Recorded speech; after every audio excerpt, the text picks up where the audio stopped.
সবাই বলে যে সয় সে রয়, কিন্তু কেউ এটা বলে না যে সয় সে ক্ষয়ও, তার কিছুটা ক্ষতিও হয়তো হয়। সবাই আপনার ধৈর্যের বাহবা দেবে, সহ্যের কদর করবে, মানিয়ে নেওয়ার জ্ঞান দেবে, নিজেদের সহ্য সীমার গল্প শোনাবে, কিন্তু ভেতরে ভেতরে শেষ হয়ে যাওয়া আপনিটাকে কেউ আবিষ্কার করবে না।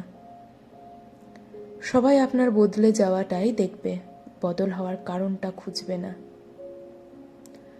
পুড়ে ছাই হয়ে যাওয়া মনটাকে কেউ জল দিয়ে শান্ত করবে না, বরং সমালোচনা করে আগুনটা আরো উস্কে দেবে। কাটা ঘায়ে মলম নয়, মানুষ নুনের ছিটে দিতে ওস্তাদ। আবার আপনার সহনশীলতা অন্যদের কাছে এমন একটা অভ্যাসে দাঁড়িয়ে যাবে যে আপনি একটা দিন অসহ্য হয়ে প্রতিবাদ করলেই আপনি ভালো থেকে মুহূর্তে খারাপ হয়ে যাবেন। মুখচোরা আপনার নিমেষেই পরিচিত হয়ে যাবে স্বার্থপর হিংসুটে বদমাশ নামে। আসলে আপনার মুখ বুজে সইতে সইতে আর রইতে রইতে থাকাটাই অন্যদের কাছে সত্যি স্বাভাবিক হয়ে যায়। তখন আপনি গলা ফাটিয়ে আপনার সঙ্গে হওয়া অন্যায়ের কথা চিৎকার করে বললেও তারা শুনবে না। আপনার চোখের নিচের কালি তাদের চোখে আঙুল দিয়ে দেখিয়ে দিলেও তারা দেখবে না। আপনার গালে শুকিয়ে যাওয়া মোটা জলের দাগ তাদের মায়া উদ্রেক করবে না।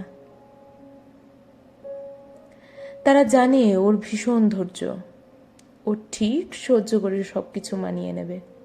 এতদিন তো মানিয়ে নিয়েছিল, বাকি দিন কেন নয়? তারা কেউ বলবে না পরিবর্তন দরকার। তাই সহ্য ঠিক ততক্ষণ করুন যতক্ষণ সেটা আপনার সহ্যের সীমার মধ্যে থাকে, সহজ থাকে, স্বাভাবিক থাকে।